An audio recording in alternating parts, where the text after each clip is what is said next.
besoin de toi ce matin. Viens, manifeste-toi, révèle-toi et glorifie-toi.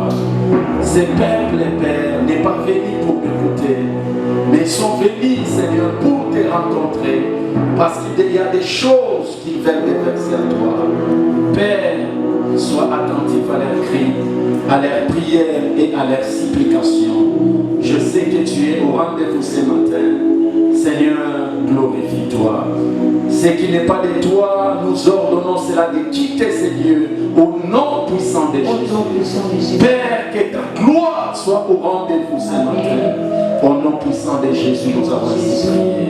Nous disons Amen. Amen. Amen, amen. Amen. Que Dieu vous bénisse pour votre présence. Amen. Amen. Nous disons merci à l'Éternel pour l'opportunité qu'il vient de nous donner pour que nous puissions nous retrouver tous en ces lieux. Amen. Amen. La grâce n'est pas donnée à tout le monde. Mais Dieu a voulu que tu sois compté parmi les vivants. Ce n'est pas parce que tu as l'habitude de te réveiller que tu t'es réveillé encore ce matin. Sache que c'est une grâce particulière. Amen. Ceux qui sont morts aujourd'hui, ils avaient aussi l'habitude de se réveiller. Mais ils se sont retrouvés aujourd'hui. Voilà pourquoi à tout moment tu dois dire merci à Dieu pour la grâce qu'il est en train de faire. Que Dieu nous bénisse. Que Dieu nous bénisse. Et je vous dis encore félicitations pour votre présence pour votre arrivée dans la présence de Dieu. Vous êtes tellement beau et joli. Regardez comment est-ce que vous êtes coiffés. Regardez comment vous êtes bien habillés. Vous n'avez pas pouvoir là. Amen. Bah, jaloux, Abbas a mis donné ma éloge. Joli, vous êtes bien habillés. S'il y avait les défilés de monde qui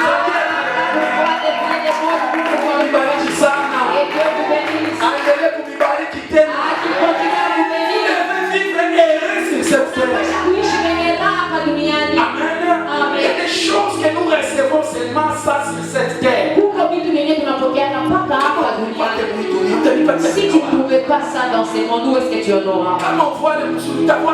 Si tu ne t'habilles pas bien dans ce monde, où est-ce que tu en auras? Parce qu'un jour on va te vêtir l'habit que tu avais toujours détesté. Mais quand tu es encore vivant, habille ce que toi-même tu es. Habille le plus beau. Parce que quand tu t'habilles, c'est moi quelqu'un qui dit cet habit-là. Ça! Les jours là-bas, il ne mettra pas ça. Les jours là qu'on est en train de dire, ces jours-là. Je te dis que ça ne viendra pas maintenant. Amen. Parce que Dieu est avec toi. Que Dieu nous bénisse. Que Dieu nous bénisse. Il est doux et agréable, les frères, de se retrouver ensemble. Parce que c'est là que Dieu déverse sa bénédiction. Il n'y a pas un endroit de joie. Il n'y a pas un lieu de joie comme la maison de Dieu. Mais cet endroit, c'est un lieu de joie. Parce que nous venons rencontrer notre Christ. Pour lui exposer nos problèmes. Pour déverser tout ce que nous avons comme charge auprès de lui. Amen. Voilà pourquoi tu dois être dans la joie. Si on dit c'est le jour du culte, il faut couler la foi. Sois dans la joie. Nous ne venons pas regarder un homme, mais nous venons rencontrer Dieu. C'est lui qui a créé les cieux et la terre. Quelle joie, quelle grâce et quel privilège. Amen. Je sais que c'est un grand jour pour toi. C'est un jour que Dieu a choisi pour te faire du bien. Tu étais venu avec un souci. Je te dis que tu vas rentrer avec une consolation. Tu étais venu avec des fardeaux. Je te dis que tu rentrera déchargé. Est-ce que quelqu'un peut dire Amen? Est-ce que quelqu'un peut dire Amen? On n'a pas beaucoup de temps. On va survoler rapidement. Nous sommes dans le livre de Luc chapitre 9. Plutôt Jean chapitre 9. À partir du verset 2. Et nous allons descendre, on va lire un peu et puis nous allons nous arrêter. Jean chapitre 9. Ses disciples lui firent cette question. Rabbi, qui a péché, cet homme ou ses parents, pour qu'il soit né aveugle? Jésus répondit, ce n'est pas que lui ou ses parents aient péché, mais c'est afin que les œuvres de Dieu soient manifestées en lui. Il faut que je fasse, tandis qu'il est jour, les œuvres de celui qui m'a envoyé. La nuit vient où personne ne peut travailler. Pendant que je suis dans le monde, je suis la lumière du monde. Après avoir dit cela, il cracha à terre et fit de la boue avec sa salive. Puis il appliqua cette boue sur les yeux de l'aveugle et lui dit, va et lave-toi au réservoir de Siloé, nom qui signifie envoyé. Il y alla, se lava et s'en retourna voyant clair. Ses voisins et ceux qui auparavant l'avaient connu comme un mendiant disaient, n'est-ce pas là celui qui se tenait assis et qui mendiait? Les uns disaient celui, d'autres disaient non, mais il lui ressemble. Et lui-même disait c'est moi. Et lui dirent encore, comment tes yeux ont-ils été ouverts? Il répondit, l'homme qu'on appelle Jésus a fait de la boue, a oint mes yeux et m'a dit, va au réservoir de Siloé et lave-toi. Je suis allé, je me suis lavé et j'ai recouvré la vue. Ils lui dirent, où est cet homme? Il répondit, je ne sais pas. Ils menèrent vers les pharisiens celui qui avait été aveugle. Or c'était un jour de sabbat que Jésus avait fait la boue et lui avait ouvert les yeux. De nouveau les pharisiens aussi lui demandèrent comment il avait recouvré la vue. Il leur dit, il a appliqué de la boue sur mes yeux, je me suis lavé et je vois. Sur quoi quelques-uns des pharisiens dirent, cet homme ne vient pas de Dieu, car il n'observe pas les sabbats. D'autres dirent, comment un homme pécheur peut-il faire de tels miracles? Et il eut division parmi eux. Amen. Livre d'Agé, chapitre 2. Le verset 2 jusqu'au verset 9. Rapidement. Je lis la parole de Dieu au nom de Jésus. Parle à Zorobabel, fils de Shealtiel, gouverneur de Juda, à Josué, fils de Jotsak, le souverain sacrificateur, et au reste du peuple qui est dit-leur. Quel est parmi vous les survivants qui ait vu cette maison dans sa gloire première? Et comment la voyez-vous maintenant? Telle qu'elle est, ne paraît-elle pas comme rien à vos yeux? Maintenant fortifie-toi, Zorobabel, dit l'Éternel. Fortifie-toi, Josué, fils de Josadak et souverain sacrificateur. Fortifie-toi, peuple entier du pays, dit l'Éternel, et travaillez. Car je suis avec vous, dit l'Éternel des armées. Je reste fidèle à l'alliance que j'ai faite avec vous quand vous sortîtes de l'Égypte, et mon esprit est au milieu de vous, ne craignez pas. Car ainsi parle l'Éternel des armées.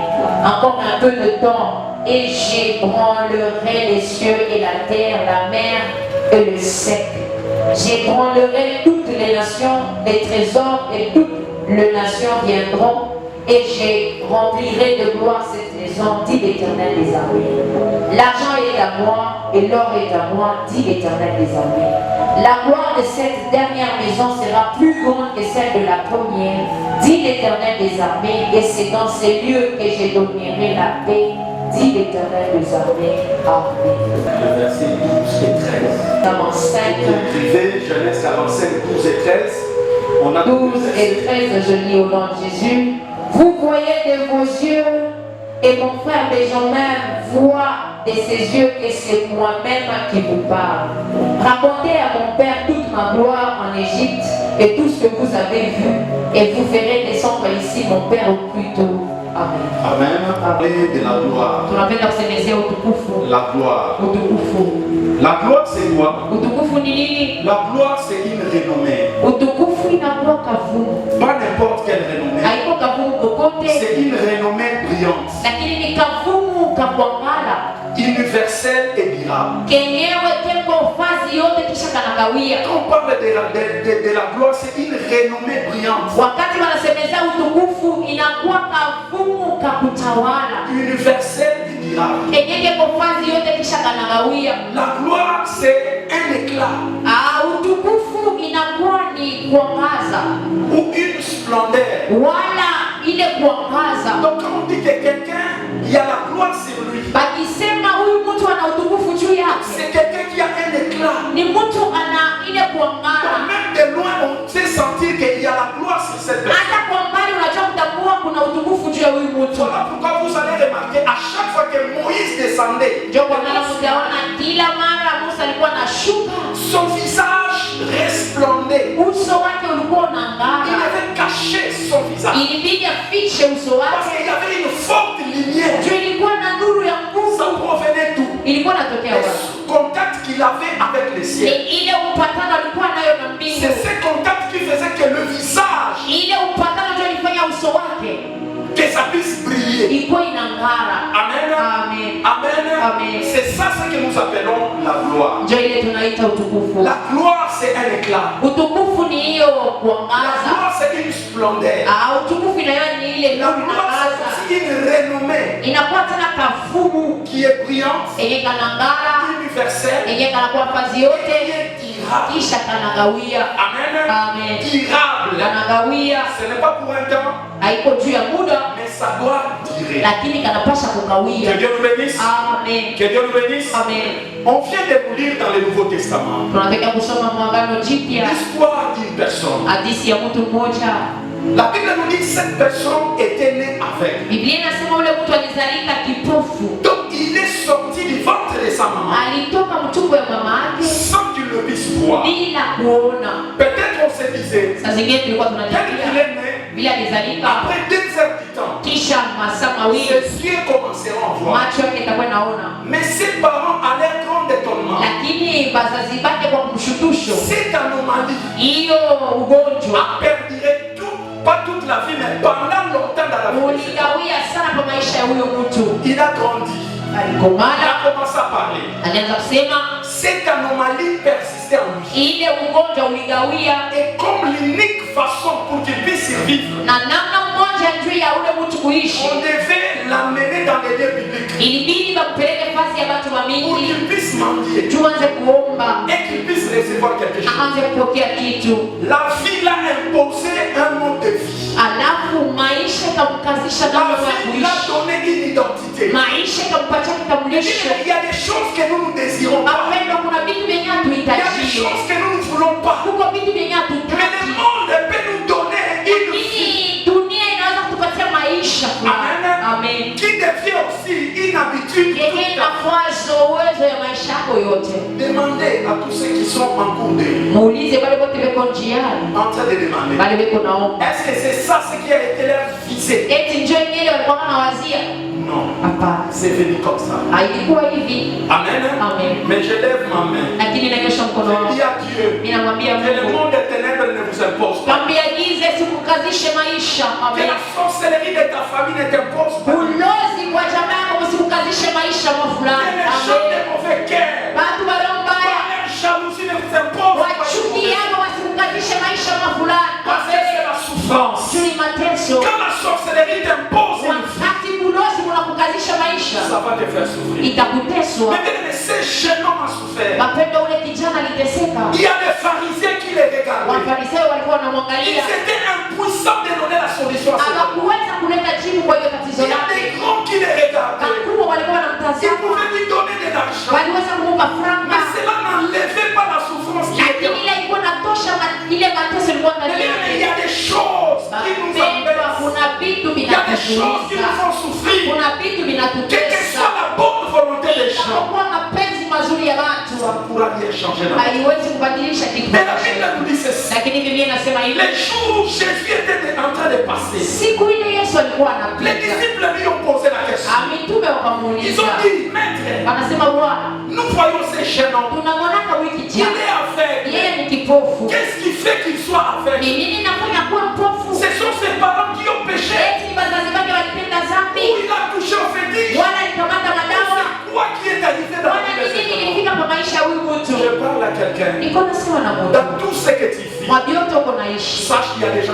connaissent.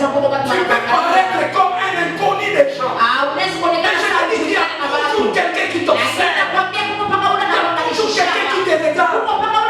J'ai l'habitude de dire ceci. Tu peux sortir de ta maison à 5 h du matin. Tu te dis il fait mal. Personne ne me voit. Mais laisse-moi te dire, si un mauvais événement t'arrive, il y aura toujours quelqu'un qui va donner l'espace. Le monde des esprits contrôle et nous regarde. Quand nous disons que personne ne me voit, quand nous disons que je suis caché, laisse-moi te dire qu'il n'y a rien de caché qui restera caché. Il y a toujours des informations qui sont est-ce que quelqu'un peut dire amen? Il y a toujours des gens qui te regardent. Les disciples ont dit, est-ce que ce sont ces parents qui ont péché pour que cet homme naisse avec? Aujourd'hui, nous attribuons tout au péché. Voilà pourquoi j'exhorte à quelqu'un, abandonne le péché. Quitte la vie de péché. Parce que tu vas motiver quelque chose de mal dans ta vie. C'est le péché qui c'est le péché qui fait que nous soyons encore plongés dans la misère et dans le malheur.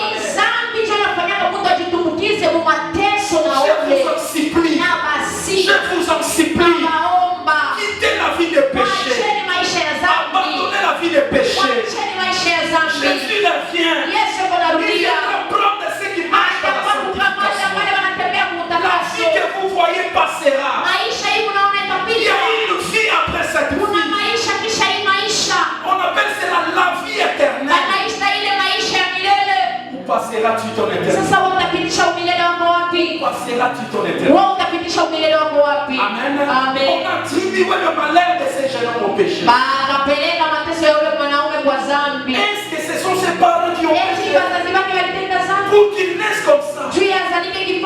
Mais Jésus, connaissant la situation de la personne, il a dit non. Ce n'est pas qu'il ait péché, mais il est né aveugle pour que ma gloire se manifeste. Je parle à quelqu'un ce matin. Tout n'a pas pour cause le péché. Il y a le malheur, il y a les problèmes, il y a les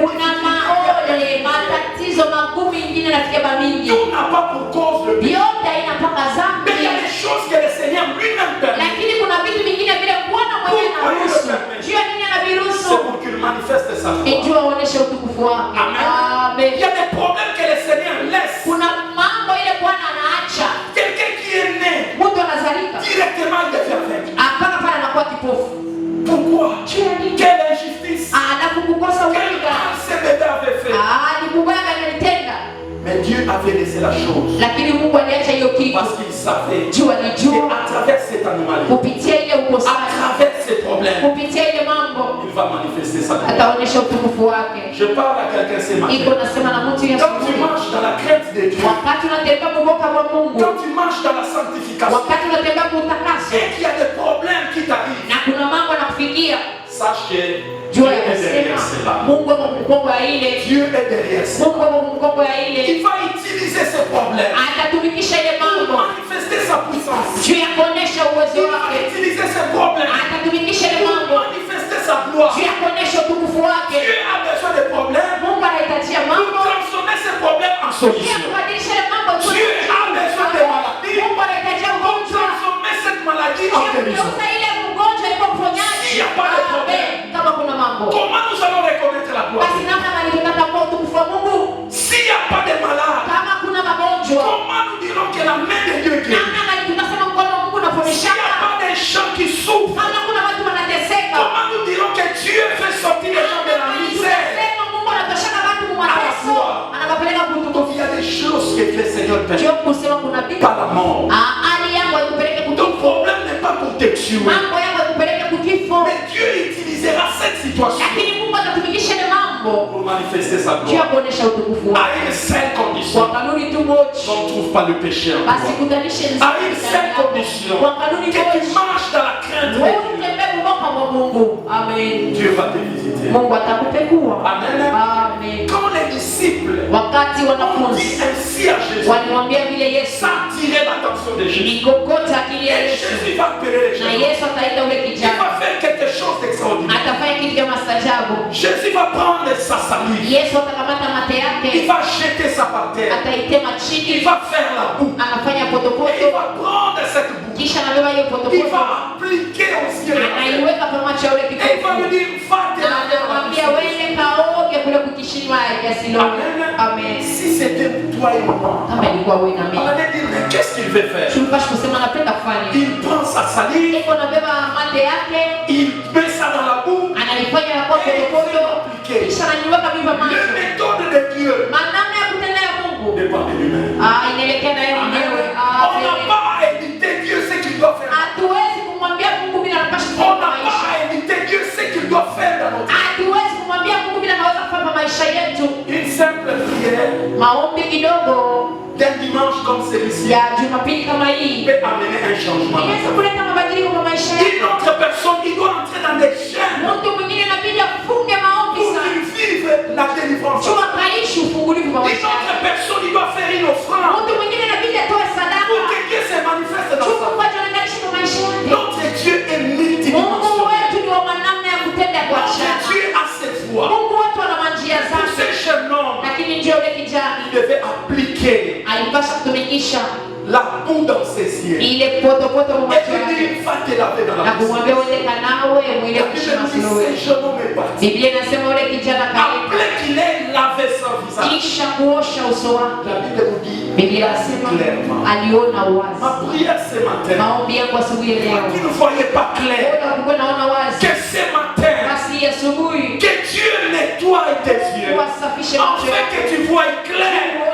Pendant tous les domaines étaient bloqués, tout ne pouvait pas marcher. Lève de mon cœur ce matin et que tout devienne clair dans ta vie. L'aveuglement ne sera pas définitif dans ta vie. Mais il faut que les choses changent dans ta vie. Amen. Il y a un temps pour tout sous le soleil. Il peut y arriver un moment où les choses semblent bloquées dans ta vie. Mais il y a toujours un temps. Le moment qu'on appelle le moment des rendez-vous. Le Seigneur change la destinée de la destinée de la personne a été changée. Lui qui était né aveugle, la Bible nous dit le fait d'obéir à Jésus a fait que tout change dans ta vie. Obéis au Seigneur. Obéis à Jésus. Tu verras les choses changer dans ta vie. À qui tu obéis? À qui tu obéis? Crois au Seigneur Jésus. Fais-lui confiance. Il y a des choses qu'il changera dans ta vie. Il y a des choses qu'il changera dans ta vie. Je parle à quelqu'un ce matin. Tout problème dans ta vie est passager. Toute difficulté dans ta vie est passagère. Aucune chose n'est éternelle. Aucune identité n'est collée à toi. Ça viendra, mais ça passera. Ça arrivera, mais Jésus ôtera cela. Amen. Mais il y a eu un phénomène bizarre que j'ai vu. Pendant que cette personne souffrait, il y a des pharisiens qui le voyaient. Il y a les principaux sacrificateurs qui le voyaient. Mais ils ne pouvaient rien. Mais quand Jésus l'a donné la force, ils se sont levés. Ils ont dit, c'est cette personne qui est aveugle. Il les a répondu oui. Est-ce que tu étais réellement aveugle? C'est la personne qu'on connaissait. Pourquoi vous doutez? Il y a des gens qui douteront de ta vie. Il y a des gens qui douteront du changement de ton vie. C'est moment qu'il y a des gens qui veulent nous voir au coin de rue. On fait demander. Mais quand la gloire vient, il y a beaucoup de gens qui se posent la question. C'est lui ou c'est moi? Amen. Il y a des gens qui veulent parfois te voir dans une autre peau. Il y a des gens qui veulent te voir dans ce même état.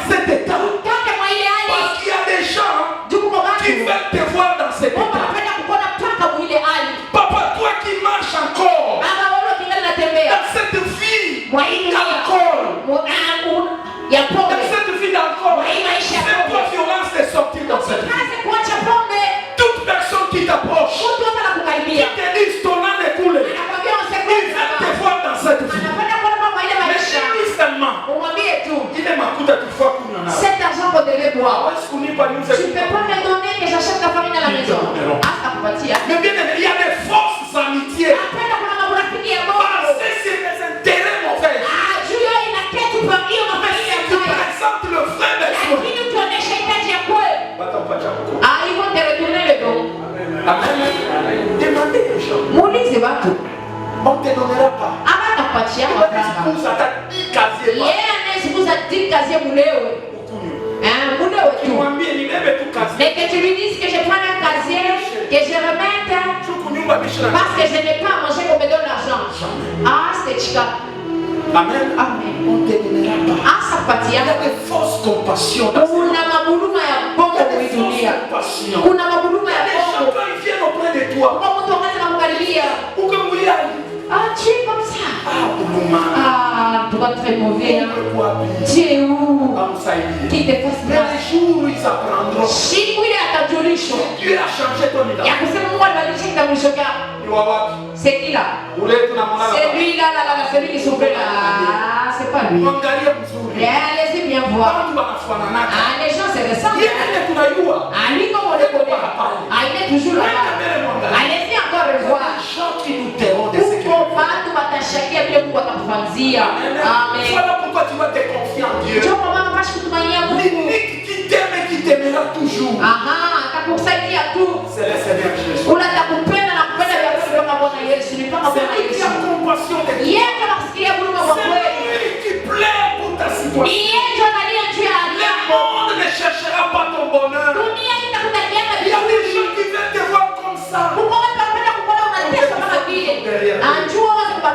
que tu sois toujours derrière. Amen. Le changement de ton état ne pas celle du Seigneur Jésus.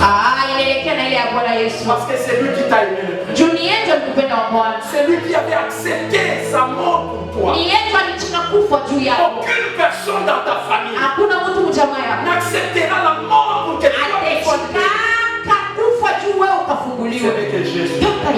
Voilà pourquoi nous devons l'aimer. Voilà pourquoi nous devons le suivre. Voilà pourquoi nous devons le servir. Il est unique et le seul qui nous aime avec un fier. Amen. Il a aimé cet homme.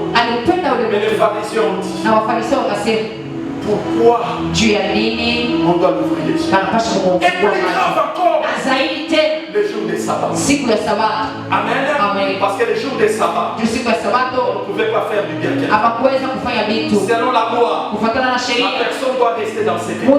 Quelle est la loi de ta famille? Il parle toujours pour que tu restes dans cet état. Quelle est la loi de votre famille? Toujours en votre défaveur. Aujourd'hui, Dieu va changer cette loi. Aujourd'hui, Dieu va détruire cette loi. La loi qui a retenu cet homme dans l'aveuglement. Le jour où Christ l'a rencontré, il a changé cette loi en solution. Il a changé cette loi en bénédiction. Il est capable, Jésus-Christ, de tout changer dans votre vie. Il est capable, Jésus, de donner la lumière à votre vie.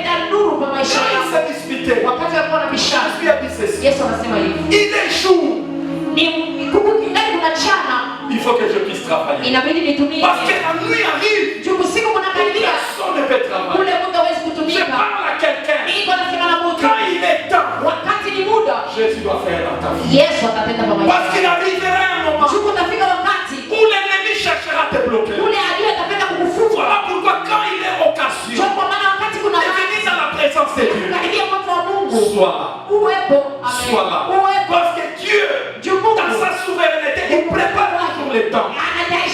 Il nous donne toujours un temps pour que nous puissions bénéficier des temps de sa vie. Voilà pourquoi quand on te dit viens dans la maison, ne vois pas ça comme un dérangement. Ne vois pas ça comme un, je ne sais pas, un embêtement. C'est le temps que Dieu t'a donné. C'est l'occasion que le Seigneur t'a donné. Parce qu'il y a des choses qu'il veut changer dans ta vie. Voilà pourquoi la Bible nous dit, si vous entendez sa voix, n'endurcissez pas votre cœur. N'endurcis pas ton cœur.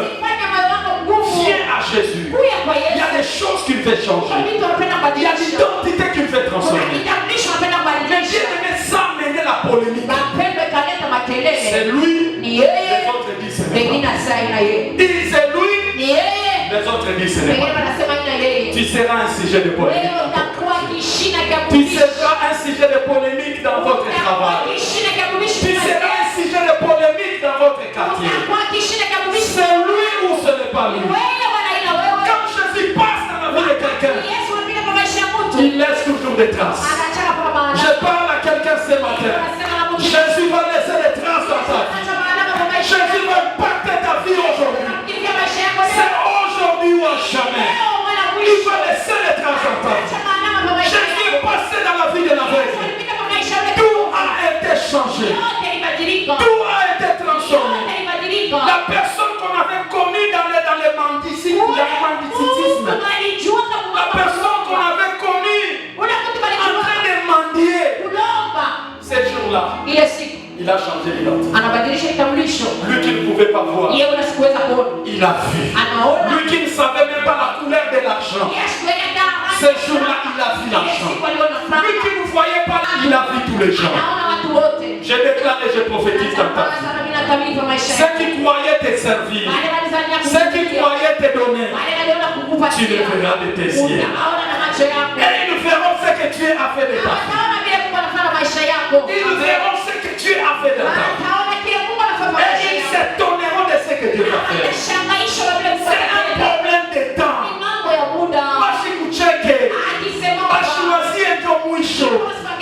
Le manquement arrive à tout le monde. Cette fois-ci, la visitation de Dieu va te laisser un niveau. Va faire que tu sois stable. Ce matin, la gloire que Dieu nous a promis fera ce que nous soyons stables. Voilà pourquoi la Bible nous dit dans le livre de Agé que Dieu parle à Zorobabel. Il a prophétisé sur la vie de Zorobabel. Comment vous voyez le temple? Comment vous l'avez connu? La Bible nous dit les temples étaient habitués, les gens les connaissaient. C'était un état où les gens étaient habitués à ça. Toi qui es le temple de Dieu, les gens t'ont connu dans l'ancien temps comme ils te connaissaient. Anaenda kumisa na rudia atakuya tena kutulomba. Anaenda kumisa na rudia anakuya paka tukutukongola. Les gens te connaissent sous cette dénomination, sous cette dimension. Mais laisse-moi te dire, la gloire de la première maison sera différente de la gloire de la deuxième maison. La vie ne sera pas la même. La vie doit changer. Oh Zorobabel, oh Zorobabel, comment tu as connu cette ancienne gloire? Cette ancienne gloire ne sera pas comparable à la gloire à venir. Dieu veut faire de nouvelles choses. C'est que tu regrettes là, c'est que tu crois que c'est la meilleure. Laisse-moi te dire que c'était qu'une réflexion. Certaines choses sont de flash. Tu touches à $5,000. Tu penses que c'est ça la fin. Dieu t'a fait. Dieu kupilisha tu. Amen. Amen. Ça c'est limite pas. Inaishia pale. Unasema 5,000. Ce n'est que le reflet des choses. Ce que tu avais touché, Dieu voulait te montrer qu'il est capable de faire plus. Dieu voulait te montrer qu'il est capable d'aller au-delà. Il retourne à lui. Retourne à lui. Si tu reviens à lui, je te dis que la gloire de la deuxième maison sera plus grande que la gloire de la première maison. Oh, je prophétise à la vie de quelqu'un. Ce que tu vois, c'est rien. La gloire de la deuxième maison sera plus grande. Sera plus grande que la gloire de la première maison. Oh, ce que tu avais vu n'est que rien. Tu n'as jamais touché l'argent. Tu toucheras des montants. Oh, tu te donneras la folie. Tu te donneras la folie. Tu feras, tu auras des contrats. Oh, que tu ne sauras pas contenir. Que tu ne sauras pas contenir. La gloire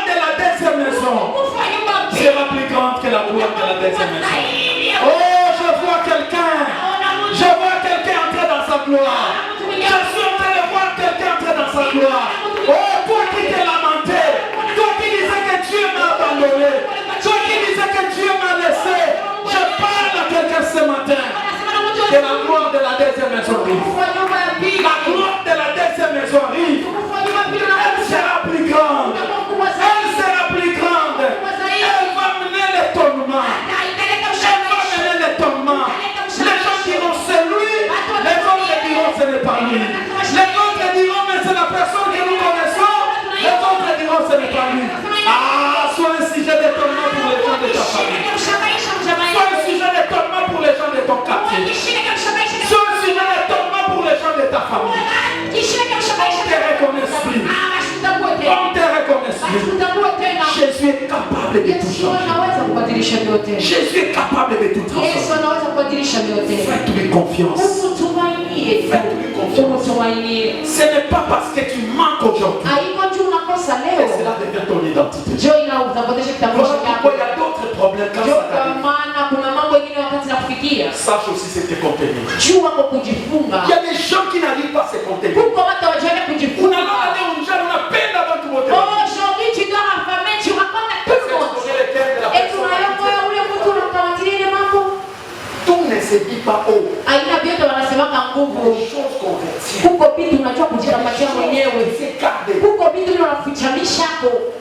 Est-ce que je parle à quelqu'un? Est-ce que je parle à quelqu'un? Ne permets pas tout le monde de dire. Ne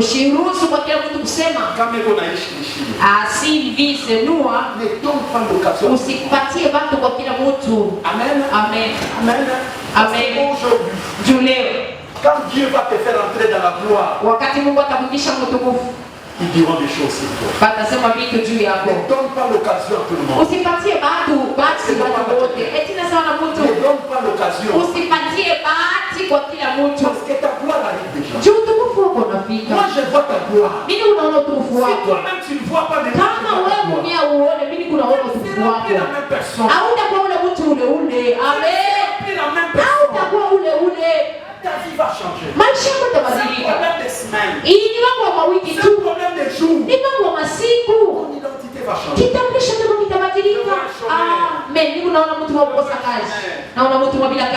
On est en train de l'engager.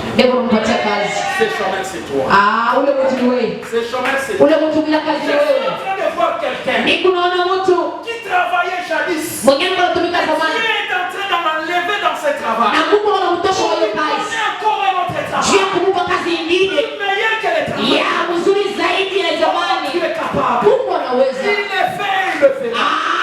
Parfois une personne qui était humiliée dans sa famille. De sa souffrance. Il était devenu comme un torchon. Tout le monde pouvait le mépriser. Même les petits enfants pouvaient le mépriser. Mais les changements de ton identité, les changements de ton adresse, Dieu va t'honorer. Dieu va t'honorer.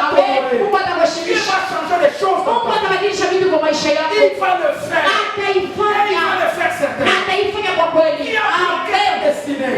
Qui ne veut pas que tu te réjouisses? Laisse-moi te dire que c'était arrivé pour elle. Et il croyait te bloquer. Et il croyait t'empêcher. C'était pour la gloire de Dieu. C'était pour la gloire. Dieu avait permis la chose qu'il manifeste sa gloire. Dieu avait permis la situation pour qu'une fille en attende encore. Autre chose que le Seigneur lui-même permet. Amen. Parce qu'il sait ce qu'il fera. Est-ce que nous sommes ensemble? Est-ce que nous sommes ensemble? Un jour, Joseph, à cause de ses rêves, il a été vendu. Il est arrivé dans la maison de Potiphar. Et il va se retrouver en prison. Comme la promesse de Dieu était sur lui. Parce que Dieu ne ment jamais. Quand il dit quelque chose, il finit par la tomber. Je te dis que le mensonge de Dieu ne commencera pas par toi. Ne commencera pas par toi. Il est fidèle. Il fallait réaliser. Joseph de là où il était. La Bible nous dit après qu'il ait interprété les songes. Et la personne était rentrée. Il a été rétabli au travail. Mais quand Pharaon a eu un songe, tu ne pouvais pas avoir l'interprétation, c'est quand on va appeler Joseph. Et Joseph va être amené dans la maison. La Bible nous dit c'est là que son histoire a commencé. Et il a été placé aux hautes fonctions en Égypte. Et sa famille était en train de souffrir. Et ses frères vont venir pour acheter les pains. Et ils vont trouver la personne qu'ils avaient vendue. Ceux qui t'ont vendu hier, à cause de leur souffrance, ils te rencontreront à un endroit très élevé. Ils te rencontreront à un endroit très élevé. Ceux qui se moquaient de toi, parce que tu marchais à pied, ils te trouveront roulant carrosse. Tout est question du temps. Tout est question du temps. Voilà pourquoi garde ton calme. Ceux qui roulent bien aujourd'hui, ils ne roulaient pas hier. Ceux qui habitent dans des belles maisons, regardez leur histoire. Toi, tu payes même une maison de $50, tu es bien. Et leur vie était vraiment malheureuse. Voilà pourquoi tu n'as pas te plaindre. Ton faible commencement est une meilleure vie pour d'autres personnes. Est-ce que quelqu'un peut dire amen? Ta souffrance là que toi tu appelles souffrance, si on te montre la vie de deux personnes, tu vas dire la deuxième. Tu vas dire à Dieu merci. Tu as déjà vu des gens manger à 1h du matin.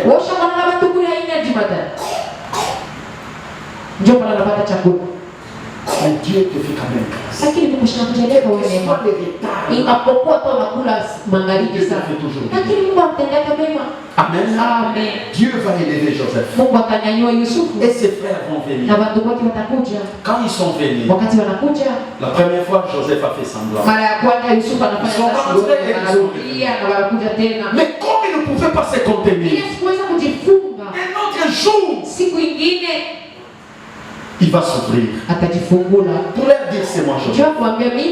C'est moi que vous avez vendu. Ne vous querellez pas. Ne vous culpabilisez pas. Ce n'est pas vous qui m'avez dit. C'est Dieu qui m'avait envoyé en mission. Ton problème n'est qu'une mission. Dieu peut utiliser ton problème pour amener la lumière dans ta famille.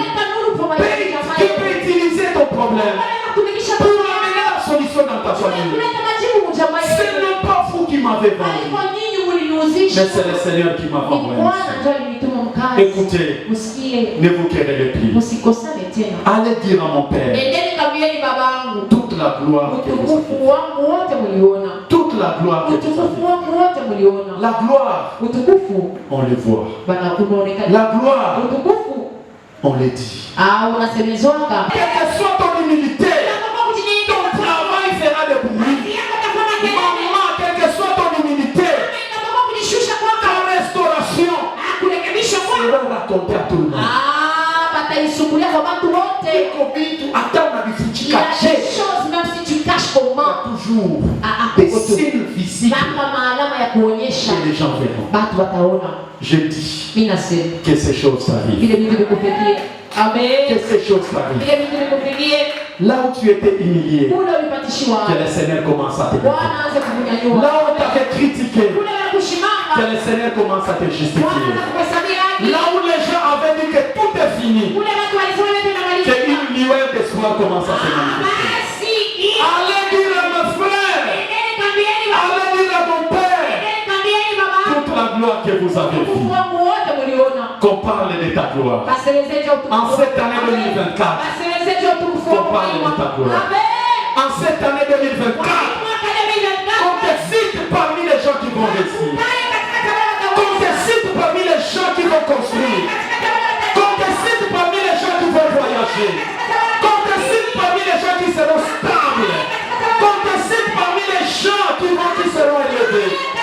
Allez dire à mon Père toute la gloire que vous avez vue.